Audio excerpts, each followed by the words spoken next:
안녕하십니까. 이번 강은 고려시대의 대외관계의 변화를 보도록 합니다.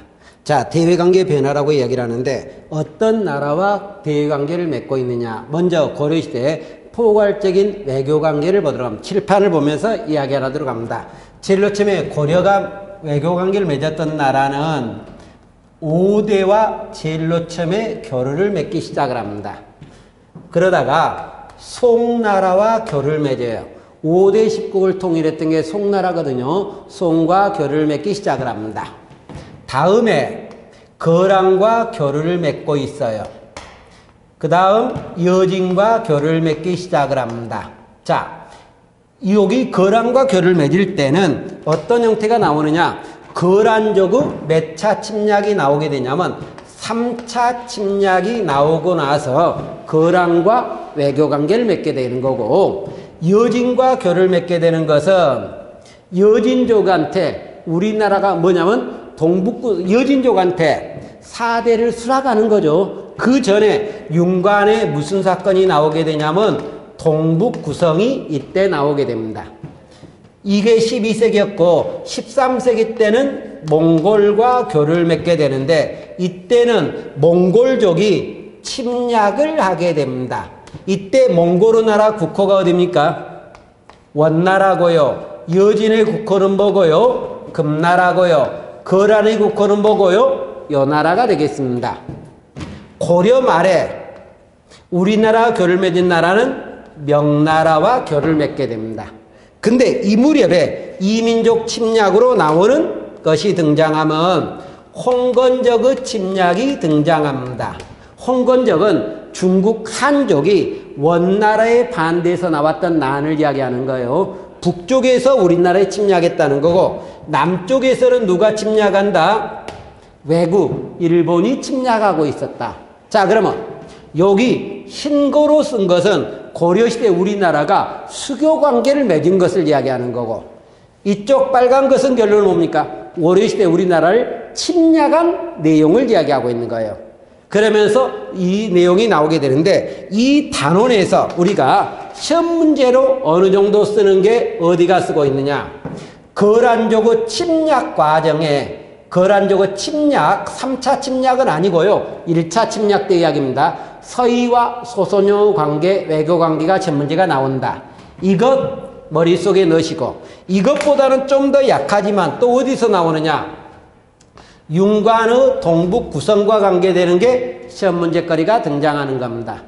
또는 12세기 초 관계죠. 이 대목이 중심이 되는데, 여기다가 좀 더 포괄적으로 나오는 것은 여기서 여기까지 내용 중에서 사건 순서를 매기란 문제도 등장합니다. 그러니까 고려시대 외교관계 순서를 매기란 문제도 나온다든가, 크게 고려시대 외교관계에 관한 설명입니다. 맞습니까? 틀립니까? 이런 경우도 있지만 개별적으로 이야기할 때는 거란이나 여진 쪽이 가장 중심이라고 이야기를 한다. 이렇게 우리가 등장합니다. 그러면 이제 고려시대의 대외관계를 이야기하면서 들어가도록 합니다. 자, 고려란 국가가 나온 게 몇 세기에 등장한다? 10세기에 등장하는 거예요. 그래서 10세기의 대외관계를 지도를 그리면서 설명하도록 하겠습니다. 자, 10세기의 대외관계의 지도를 그린다고 이야기를 하게 되는데, 자, 중국은 당나라가 멸망을 하고 어떤 시대로 넘어가느냐. 화북지방에 5대란 나라가 등장하겠고, 강남지방에 10국이란 나라가 등장하면서 5대 10국이라고 이야기를 하게 됩니다. 그러는 과정에 우리나라는 후삼국이 등장하고 있어요. 그래서 경상도 지방이 어디가 있고 신라가 있고, 경기도나 충청도나 전라도 지방에 후백제 견훤이 등장하겠고, 위쪽에는 후고구려가 등장하다가 나중에는 뭐로 바뀝니까? 고려 왕건으로 바뀌게 돼 있죠. 그런데 우리나라 북쪽에 발해가 등장하고 있었다. 이렇게 나왔어요. 그런데 이때 이러다가 고려 때로 보도록 합시다. 고려는 일반적으로 어디와 교류한다? 5대와 교류하기 시작을 합니다. 신라에 꽤나 우호적이었고 같은 고구려의 성국이었던 발해와 우호적이었다. 그런데 백제는 어떻게 되느냐? 십국과 교류하고 고려를 견제하기 위해서 여기와 여기 사이에 있었던 국가가 민족이 뭐가 있다? 거란이 있다. 거란과 관계를 맺고 있습니다. 근데 거란족이 발해를 멸망시켜요. 926년에. 그러면서 이 발해 쪽에서 영토는 줄어들지만 정왕국이란 국가가 나옵니다.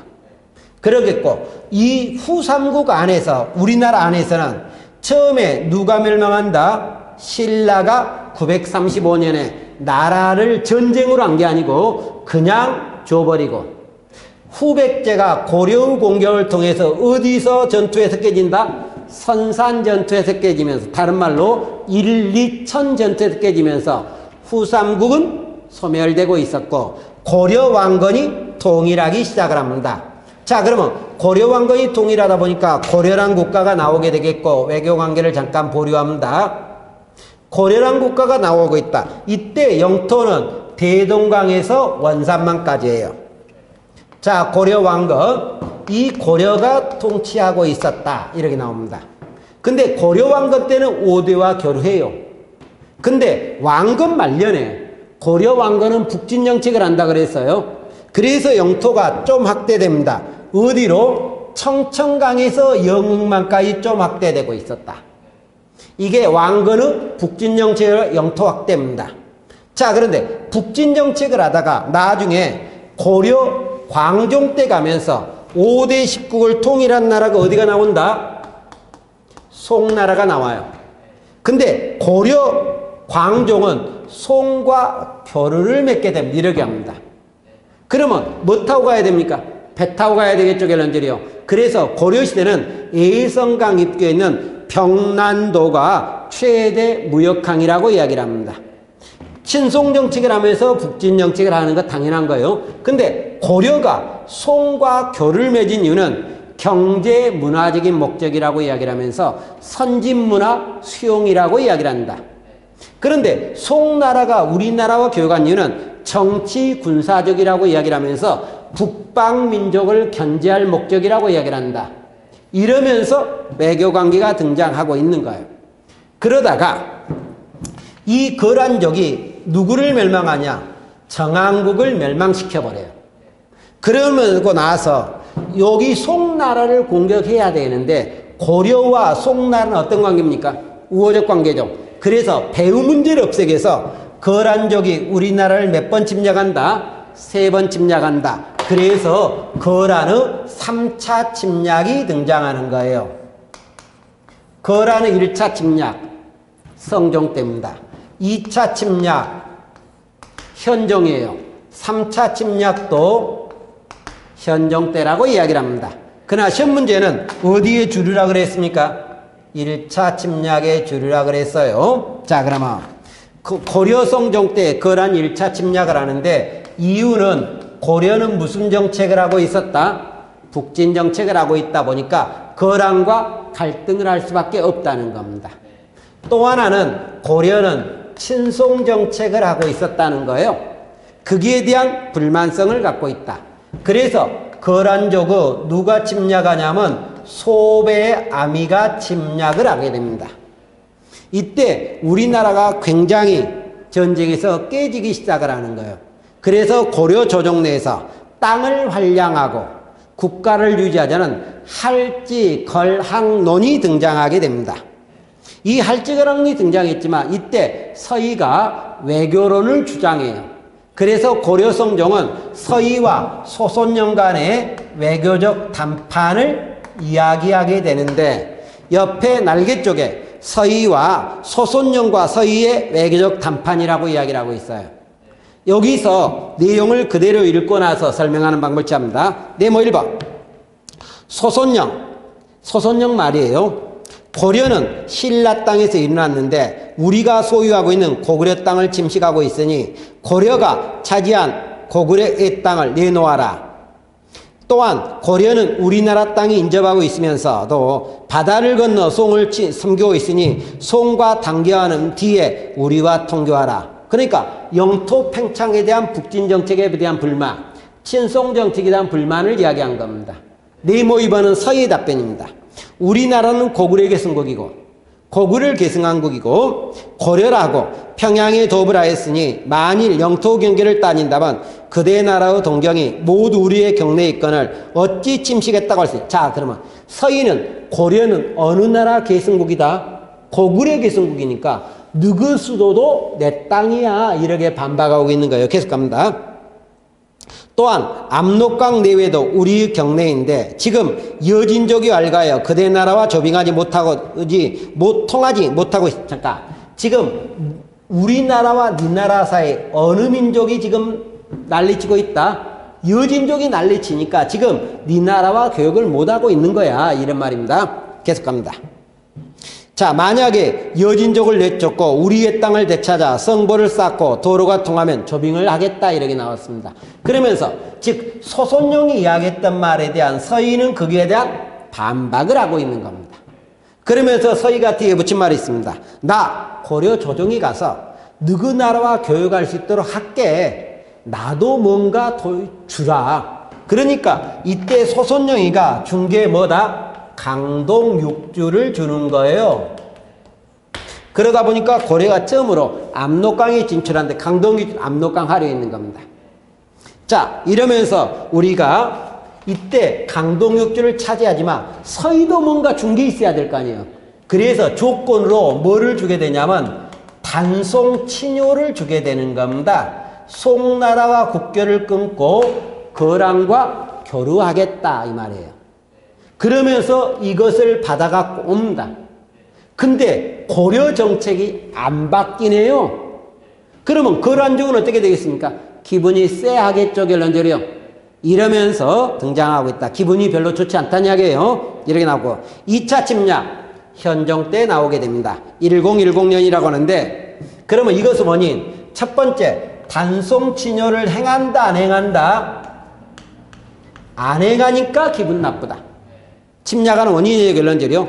그러니까 강동 6주는 어떻게 해라? 반환하라고 이야기라는 거예요, 결론적으로. 반환해. 네 약속 못 지켰으니까 내가 준 거 돌려줘. 이 말이에요, 결론적으로. 굉장히 합리적인 것 같네요. 여기다 하나 더 들어갑니다. 강조정변이라고 이야기를 하는 거예요. 이 강조정변은 목종을 폐위하고 강조가 현종을 옹립한 거예요, 결론적으로. 여기에 대해서 침략을 하게 됩니다. 이때 침략을 할 때는 거란족의 성종이 직접 온 거다. 근데 이때는 우리나라는 굉장히 많이 깨져요. 패배한다는 이야기예요, 결론적으로. 굉장히 많이 패배하는 과정에 왕이 어디로까지 피난을 가냐면 나주로까지 피난을 가고 있어요. 그러는 과정에 우리나라가 거의 항복을 하는 거예요. 이 항복하는 조건이 뭐라고 이야기를 하냐? 친조를 조건으로 항복을 합니다. 물러나라 그래요. 친조는 우리나라 왕이 거란 땅에 가서 왕과 신하를 관계를 맺겠습니다. 그냥 물러가십시오 이라는 얘기예요. 그러면 거란은 목적 우리나라를 거의 지배한 것하고 똑같죠. 이때 물러가는데 우리나라에서 이것을 깼던 사람이 하나가 등장합니다. 누가? 양규가 이때 등장한다는 이야기예요, 결론적으로. 양규가 등장하면서 이것을 깨버리고 있었다. 3차 침략입니다. 이것도 현종이라고 이야기를 하는데 1018년에 등장한 겁니다. 1018년이라고 이야기를 하는데 현종이 친조를 한다 안 한다? 안 하니까 문제예요, 결론적으로. 그러니까 너 강동 6주 반환해 안 해? 반환해. 그러면서 침략을 하는 거예요. 이때 침략을 하는 게 누구가 잠깐 말 잘못한 게 있네요. 1차 침략에 누가 침략한다고 했습니까? 소비암이라고 여기 쓴 것 같은데 소비암이라 누구다? 소손영이가 침략한 거고 3차 침략이 누가 한 거다? 소배암이가 침략한 거예요. 죄송합니다. 이때 우리나라 장수로 나오는 게 누구다? 강감찬이가 나오네요. 강감찬이가 어디서? 귀주에서 소배암을 격퇴시킨 겁니다. 크게 깨버리는 거죠, 결론적으로. 그래서 우리나라는 유지가 될 수 있었다. 그러면서 영향입니다. 자, 그러면 근데 이 3차 침략이 몇 년에 있었다? 1018년이에요. 그러면 11세기 초에 깼다는 이야기예요. 그러면 첫 번째, 삼국간의 균형이 유지되고 있었다. 무슨 말이냐? 거란족과 고려가 싸움하는 과정에 여기 둘이 싸움을 하다 보니까 국력이 그만큼 약해지는 거예요. 그러는 과정, 원래는 거란은 요것을 깨기 위해서 이것을 먼저 깨려고 한 건데 여기까지 갈 여건이 됐다 안 됐다? 못 됐다. 그래서 삼국 간에 평화관계가 수립돼 버려요. 이 평화관계가 약 100년 동안 갑니다. 그러면 평화관계가 등장한다는 얘기는 고려 조정은 평화니까 무세력이 커지겠습니까? 문세력이 커지겠습니까? 문이 커지죠. 이 뒤로 문벌귀족이 성장하면서 사회는 보수화되기 시작을 하는 거예요. 동그라미 2번. 거란족 침략에 대비하기 위해서 천리장성을 축조합니다. 자, 천리장성은 어떻게 등장하느냐? 압록강입구에서 도련포. 근데 이것은 거란 침략만을 대비한 게 아니라 여진 침략도 같이 대비한 목적입니다. 그래서 천리장성, 개경주의 나성을 축조한다든가 감목 양마법이라 그래서 군마 양성을 위한 것. 다시 말하면 군사력 증강이겠죠. 이러한 감목입니다. 7대 실록, 왕조실록이 불타버립니다. 이 전쟁 과정에. 그래서 새롭게 왕조실록을 편찬하고 있다. 7대 실록이 편찬되기 시작을 합니다. 거란족 침략을 부처님의 힘에 의해서 격퇴하겠다. 무슨 대장경? 초조대장경이 나옵니다. 그러면 초조대장경은 호국불교적인 성향을 띌 거란 이야기의 결론적으로 이렇게 나오겠고, 그럼 이 평화관계 때 거란과 고려는 문화적 교류가 꽤 등장하면서 우리나라 불경이 넘어가기도 하겠지만 거란족 불경이 우리나라에 오기도 합니다. 그리고 사회는 보수화된다. 이런 이야기 있어요. 그러면 자, 지금 여기서 거란족 침략이 나왔습니다. 잠깐 여기를 지우고 이야기를 하겠습니다. 거란족 침략은 3번 침략이 나온다고 이야기를 했는데 몇 세기부터 몇 세기까지? 10세기 말에서 11세기 초까지 침략을 3번 한다 그랬습니다. 근데 100년은 평화기예요. 그러면 그 다음에 나오는 것은 몇 세기다? 12세기 때 등장하는 거예요. 근데 12세기 때 등장했던 민족이 뭐냐? 여진족입니다. 결론적이요. 그러면 지도를 또 그리면서 이야기를 하겠습니다.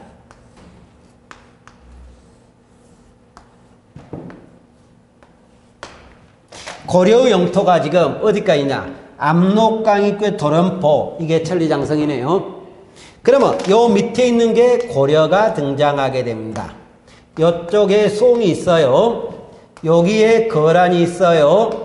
근데 여기에 여진족이 있습니다. 12세기 초에는 근데 여진족은 이전에 국가를 건립하기 전에는 여진족은 유목민족입니다. 유목민족이다 보니까 부족적 단계로 분열되어 있는 거예요. 그 분열되어 있는 과정에 우리나라가 임금의 국가고 부모의 국가로서 자식 국가한테 필요하면 물건, 식량이나 농기구를 주는 겁니다. 줄 때는 여진족 침략하라고 주는 것은 아니죠. 침략하지 말라고 주는데 상황에 따라 여진족이 침략하면 고려는 어떻게 했다? 군대로 격퇴하러 가겠다. 이런 식의 결론들이요. 근데 12세기 초무렵에 가다 보니까 여진족이 분열 단계에서 서서히 무슨 단계로 넘어가느냐? 통일 단계로 넘어가고 있어요. 그러니까 여진족의 세력이 커졌다 줄었다? 커지는 쪽으로 들어간다는 이야기예요. 그러는 과정에 여진족이 어디를 자주 공격하느냐? 여기 정주지방을 자주 공격합니다. 그러면 우리가 물건을 준 이유는 침략하지 말라고 주는데 여진족이 통일 단계에서 고려를 침략하고 있잖아요. 그러니까 고려는 어떻게 합니까? 군대를 끌고 가서 깨려고 하겠죠. 이때 숙종입니다. 숙종 때 윤관이가 무슨 병을 이끌고 가냐면 보병을 이끌고 여진족을 깨러 가는 거예요. 근데 여진족은 유목민족이다 보니까 무슨 병이 중심이다? 기병이 중심이에요. 근데 이 숙종 때 윤관이 보병을 갖다가 성공한 게 아니라 여진족한테 깨져버리는 거예요. 그러니까 이 윤관이 무엇을 건의한다? 우리나라도 못 만들어. 기병을 만들어 주시오. 그래서 그 기병으로 이름이 뭐가 나오고요? 별무반이 나오고요. 별무반은 신기군, 신보군, 항마군이라 그랬죠. 이래 놓고 나서 여진족을 깹니다. 깨고 나서 여기다 성을 쌓게 됩니다. 그 성이 뭐라고 이야기를 한다? 동북구성이라고 이야기를 한다. 근데 이 동북구성의 위치에 대해서는 난점이 있어요. 이쪽에 있다는 이야기도 있고 요 위쪽에 있다는 이야기도 있어요. 그런데 여기로 보도록 합시다. 자, 여기에 동북구성을 쌓은 것을 옆에 사진이 하나가 나오네요. 쌓은 그림이 하나가 나오는데 이름을 뭐라고 이야기를 합니까? 첩경, 입비도라고 되어 있죠. 이게 윤관의 여진터벌과 관계되면서 동북구성과 관련된 액자, 그림이라고 생각하는 겁니다. 근데 이것을 쌓았지만 이것은 1년만에 어떻게 된다? 반환해져 버려요. 그러면 우리나라가 노력을 들여 쌓았지만 반환할 때는 뭔가 이유가 있을 겁니다. 그 이유가 여진족이 돌려달라고 애원했다는 첫 번째 이유도 있고 또 하나는 수비의 곤란성입니다. 왜 그러냐면 여기만 방어하는 게 아니라 어디도 방어해야 된다. 거란도 방어해야 된다는 거예요.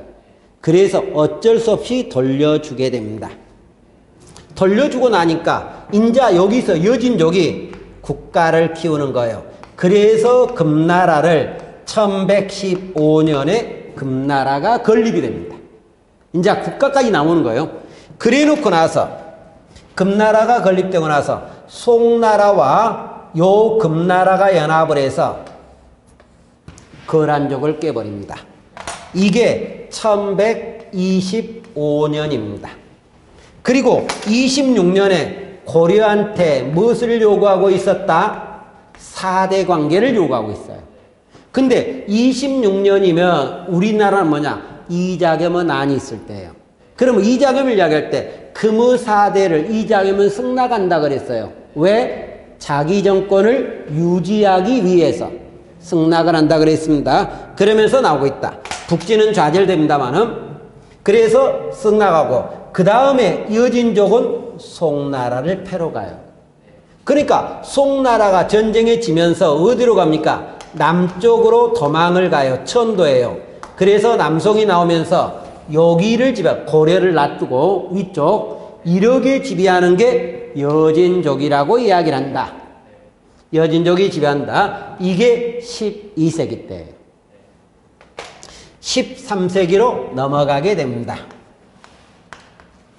13세기라고 이야기를 하고 있다. 13세기 때는 누구와 전쟁이다? 몽골과의 전쟁이요. 자, 그러면 다시 지도를 그리게 됩니다.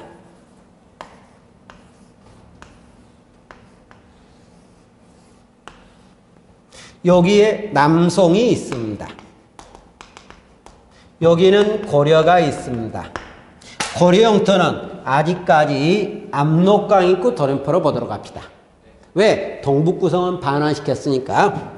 그러는 과정에 요 위를 지배한 게 누구라 그랬어요? 금나라라 그랬어요.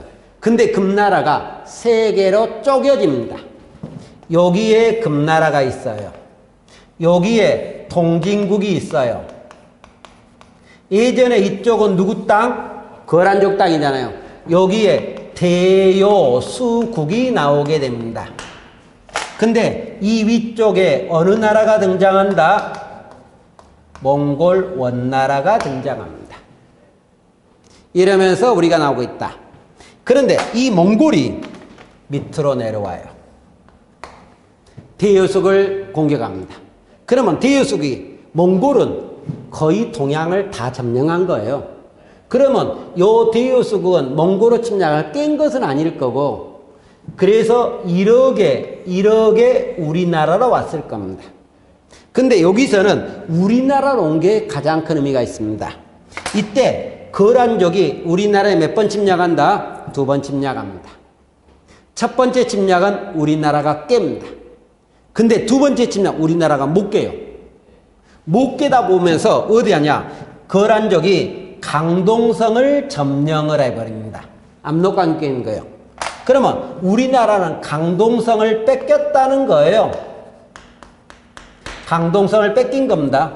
그러니까 우리나라는 기분 좋을 리가 없죠. 근데 이 말은 강동성을 점령했다는 얘기는 몽골 입장에서 보면은 나한테 저항하겠다는 거로 느끼는 거예요. 왜? 계속 도망가면서 싸움을 했을 거니까. 그러다 보니까 여기 고려와 여기 몽골과 여기 동진이 연합해서 요 강동성에 있는 거란족을 깨버립니다. 몽골과 동진과 여기가 연합해서 거란족이 열로 강동성 온 거라 그랬죠. 이 거란족을 깨버린다는 거예요. 그러면 이때 고려는 몽골과 처음으로 만나는 거죠. 이것을 우리가 강동의 역이라고 이야기를 합니다. 깨가지고 이 강동성을 고려가 그대로 가져가게 돼요. 그러면 몽골이 이것을 내가 되찾은 데 대한 뭔가를 요구할 겁니다. 이것이 대가를 주라고 이야기를 하는 거예요. 이 대가를 주라고 하니까 고려가 알아서 줄게 합의를 해요. 이게 여몽협약입니다. 근데 합의는 했는데 실질적으로 주려고 하니까 어떻게 된다? 조금 기분 나쁘다. 그래서 주고 줄 것이 10원이라고 이야기를 하면 10원을 다 안 준다는 이야기예요, 결론적으로. 그러면 그 10원을 안 주고 5원만 준 것도 고려는 기분 나쁜데. 매 준 것 같죠. 괜히 준 것 같아요. 근데 몽골은 10원을 준다기는 5원밖에 안 오는 거잖아요. 그러니까 몽골도 기분 나쁘다. 그래서 몽고 사신이었던 저고여가 우리나라에 왔다가 제대로 안 줄래? 이런 식의 결론적으로. 그러니까 고려 뭐라고 합니까? 힘없으니까 알았어 줄게 가쇼. 극진히 대접해서 보내는 거예요, 결론적으로. 그러다가 이분이 압록강 중류에서 고려 복장을 하고 있는 여지종한테 죽어버려요. 그것이 빌미가 돼서 몽골이 우리나라를 몇 번 침략한다? 6번 침략한다. 몽골의 6차 침략이 등장하는 거예요, 결론적으로. 그러면 여러분 교재를 보면서 이야기를 하도록 합시다. 몽골의 1차 침략. 이 몽골의 1차 침략이 1231년이라고 이야기를 하는데요. 이 몽골의 침략이 나올 때가 최우직공기 때입니다. 자, 몽골이 1차 침략을 할 때 우리나라가 항쟁을 했던 것이 박서가 귀주에서 항쟁을 하기 시작을 합니다. 그러면서 몽골이 서경지방에 다루가치를 두고 있었고 2차 침략이 나옵니다. 자, 1차 침략 이후 때 최우는 강화도로 천도를 해요. 점도를 하는데 2차 침략 때 이 몽골이 침략을 합니다. 이때 우리나라 저항했던 사람은 처인성에서 김윤우가 부곡민을 끌고 항쟁을 하는 과정에 침략의 우두머리였던 살리타이를 죽이게 됩니다. 그에 대한 대가로 자, 처인 부곡이 현으로 승격이 되고 있어요. 그러니까 무신직공기, 최우직공기죠. 그러면 최우직공기 때는 향, 부곡, 소우 숫자가 늘었다, 줄었다? 줄었다는 이야기죠. 무신직공기 때는 줄었다는 것을 보여줍니다. 3차 침략, 4차, 5차, 6차까지 등장하고 있어요, 결론적으로. 자, 그러면 이 침략 과정에 우리나라는 싸움을 합니다. 싸움을 하게 되는 거예요. 그러면 동그라미 1번 강화도 무신 여건의 저항입니다. 잠깐 그러면 다시 이쪽에서 간단히 이야기를 합시다. 지우고 지금 몽골이 어떻게 합니까? 몽골 원이 우리나라를 침략하고 있죠. 그러면 우리나라 고려 조정, 이 당시 고려 조정은 무신들이 중심을 띠는 거잖아요. 그럼 무신들은 어떻게 했느냐? 최우가 저항을 하는 과정에 몽골의 침략에 대항하기 위해서 군대에 뭐 만든다? 삼별초를 만든다. 또 하나 몽고 침략에 대항하기 위해서 부처님에 의존하기 위해서 만든 게 뭐다? 팔만대장경. 다시 말하면 제조대장경 만든다. 이것은 무신 정권이 직접적으로 한 거예요. 근데 우리나라 국민들한테 요청을 한 게 있어요. 국민들을 어디로? 산이라든가 섬으로 이동해서 몽고에 저항하라고도 이야기를 합니다. 그러면 요것들은 전부 다 저항이잖아요. 근데 외교적으로도 물러나라고도 이야기를 합니다. 근데 우리나라 국민들한테 산이나 섬으로 가서 싸움을 하라고 이야기를 하면서도 실제로 이 사람들의 해준 것이 없다는 겁니다. 이게 나름대로 문제점으로 도출된다. 이러면서 우리나라 무신 정권이 저항한 것도 있지만 우리나라 일반 국민들도 저항을 하고 있었다. 이렇게 나와요. 그러면 일반 민중들의 저항이라고 하면서 동그라미 기억이 가는데 뭐냐? 충주지방에서 다인철도민들이 저항한다든가 처인에서 부공민들이 저항하고 있었다. 그러면 다시 생각하면 우리나라 국민들은 지금 저항한 이유는 여기 몽골의 침략에서 국민들은 어떤 피해를 기했습니까? 재산적 피해, 인명적 피해 여러 가지 피해를 기했죠. 그래서 자기의 생명과 재산을 보호하기 위해서 몽골 침략에 저항을 한 거다. 이렇게 보는 거예요. 결론적으로. 이러면서 우리가 등장하고 있다. 결과, 가결과, 사결과입니다.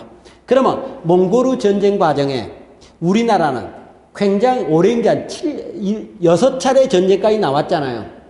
그러다 보니까 국토는 어떻게 됩니까? 당연히 황폐화될 수밖에 없겠죠? 국토는 황폐된다. 그리고 우리나라 문화재가 굉장히 많이 소실돼 버립니다. 예를 들어 황룡사 고층 목탑 불타요. 초조대왕경 불타고 석장경이 불탑니다. 초조와 석이 불타니까 8만 대경을 그 다음에 만듭니다만은 어쨌든 문화재가 소실되고 있었다. 그 다음에 전쟁을 거치면서 무신 정권이 무너지게 됩니다. 무신 정권 무너져요. 결론적으로. 그리고 몽고와 강화를 체결합니다. 1258년이에요. 강화를 체결한 게. 근데 몽골이 뭐라고 얘기를 했냐? 야, 너희들 고려 정부 지금 개경까지 와야 되는데 여건이 안 된 것 같으니까 여건이 될 때까지 내가 기다릴 거니까 여건 되면 와, 이런 이야기를 하는 겁니다. 그래서 그 여건이 된 게 1270년이에요. 그래갖고 개경환도를 딱 단행을 해요. 그러면 자 잠깐 우리가 무신 정권이 무너지고 나서 몽골과 꽤나 싸움을 했지만 우리나라 무신 정권은 무너지면서 고려한테 몽골한테 항복을 한다 그랬잖아요. 그러면 이 항복을 하고 나서 1270년에 개경환도를 하게 됩니다. 개경으로 돌아간다는 이야기의 수소가. 그러면 우리나라는 이제 누구의 간섭을 받는다 그랬습니까? 원나라 간섭을 받는다 그래서 원간섭기라고 이야기를 한다 그랬잖아요. 이 원간섭기에 들어갑니다. 근데 이 이전에 몽고와 몽골 원이라게도 되겠는데 원하고 싸움하는 군대가 누구였죠? 삼별초였어요. 그러면 원나라 입장에서 삼별초 군대는 어떻게 해야 되겠다? 깨야 된다. 해산시켜야 된다는 이야기가 나올 거예요. 그러니까 우리나라 정부가 개경환도를 단행하니까 이 군대가 강화도에 있을 수는 없고 개경으로 가야 된단 말이에요. 가면은 당연히 몽골한테 깨질 것 같아요. 해산될 것 같아요. 그러니까 이 사람이 개경환도에 반대해서 뭐를 일으킨다? 삼별초가 난을 일으킨다. 다시 말하면 삼별초 항쟁이 등장하고 있다. 개경환도에 반대해서 나오는 거예요. 결론적으로. 그래서 이 삼별초는 처음에 어디 있었던 것이 강화도에 있었던 것이 어디로 넘어가고 진도로 넘어갔다가 마지막에 어디로 넘어가고 제주도로 넘어가는 거예요. 결론적으로. 근데 이 강화도에서 진도로 넘어갈 때 누가 중심이 되고 배중손이가 중심이 되고 진도에서 성을 쌓는 거예요. 용장성이라고 우리가 이야기를 합니다. 이 진도 용장성은 고려 수도였던 개경의 도읍지와 거의 똑같은 거예요. 성격이에요. 단 크기는 좀 다르다는 이야기예요. 그러면 도읍지를 진도에서 만들 수 있었다는 이야기는 전라도 사람들이 도와줬다 안 도와줬다? 꽤나 도와줬다는 이야기예요. 그래서 몽골의 침략에 저항을 했던 가장 대표인 지방 중에 한 지방이 전라도 지방이다. 이 말을 볼 수 있는 거예요. 그러다가 제주도로 넘어갑니다. 제주도로 넘어가면서 항쟁을 했던 중심적 인물이 누구? 김통정이라고 이야기를 해요. 이 김통정이가 항쟁을 하고 있는데 고려와 몽골의 연합군대가 제주도를 공격해요. 항파 누리성에서 항쟁을 하다가 결과적으로 제주도에서 집니다. 그래서 삼별초 항쟁은 끝난다. 근데 이 삼별초는 나름대로 일본하고도 어느 정도 관계를 맺고 있었다고 이야기를 합니다. 그것이 옆에 날개 쪽의 사례를 보면은 삼별초 항쟁 가로 1, 가로 2, 가로 3이 쪽에 런절이에요. 그 가로 3번이 기출문제로 나왔던 지문입니다. 근데 이게 삼별초라는 것을 어떻게 볼 수 있느냐? 처음부터 가로 3이 있거든요. 첫 번째, 이전 문서에서는 몽골연을 사용했는데 이번 문서에서는 몽골연을 사용하지 않겠다. 이 말은 원나라 간섭기란 이야기예요. 간섭기인데 간섭을 하지 않겠다, 받지 않겠다는 이야기예요. 원나라 간섭을 받으면서 몽골 연호를 사용하는 거예요, 우리나라가. 자, 두 번째. 이전 문서에서는 몽골 덕에 귀하여 군신관계를 맺었다고 하였는데 이번 문서에는 강화로도, 여기서부터 이제 중요한 말이 됩니다. 강화로도읍을 옮긴 지 40년에 가깝지만 오랑캐 풍습을 미워하여 진도로도읍을 옮겼다고 한다. 강화도에서 오랑캐 반발해서 어디로 갔다? 진도로 갔다. 그러니까 삼별초 항쟁이다. 이것을 우리가 보는 거예요. 그러면서 이 삼별초 항쟁을 제주도까지 했지만 결과는 어떻게 됩니까? 고려와 몽골의 연합군에 깨집니다. 그러니까 몽골은 제주도에다가 무슨 부처를 쓴다? 탐나총간부를 두게 되는 거예요. 탐나총간부. 그러면서 목마장도 설치합니다만, 그러면 자, 삼별초가 제주도에서 또는 진도에서 오래 싸움할 수 있었던 배경은 뭐냐? 몽골이 접근하기 어려운 지리적 이점을 갖고 있었다. 자, 섬이죠. 섬이죠. 둘 다 진도, 제주도 이런 거 있었고, 또 하나 일반 민중들이 적극적으로 지원하고 있었다. 서포트 세력이 꽤 많았다는 이야기죠. 이러한 것이 결론은 장기 항쟁이 가능했던 배경이었다. 이렇게 우리가 등장합니다. 그러면 이번 강은 여기까지 하는데 이번 강에서 이야기했던 것이 고려의 대외 관계에 관한 내용이네요. 자, 그러면 앞으로 다시 가서 이야기를 해보도록 합시다. 고려의 대외 관계인데 지금 우리가 어디까지 수업했냐면 여기까지 수업한 겁니다. 여기까지 수업한 건데 여기서 개별적으로 이야기를 할 때 거라는 몇 차 침략? 1차 침략에서 누구와 누구하고 관계라 그랬습니까? 서희와 소손령과 외교적 담판이라 그랬죠. 요것이 중심을 띈다. 개별적 문제입니다. 또 하나 개별적 문제 나올 때 12세기 초에 여진족과의 관계, 동북구성을 위주로 하는 그쪽, 요쪽이 나오는 경우가 있다. 그러나 또 하나 문제는 여기서부터 여기까지를 포괄로 묻는 문제가 있다. 그래서 고려 대외관계에 관한 설명으로 맞습니까? 틀림입니까? 이렇게 끝나는 경우도 있지만 또는 시대순 배열하는 경우도 등장한다. 그러한 것을 대처하기 위해서 여기 내용을 한꺼번에 고려 대외관계를 한꺼번에 연결시켰다고 이야기를 합니다. 자, 그러면 여기까지 하도록 합니다. 수고하셨습니다.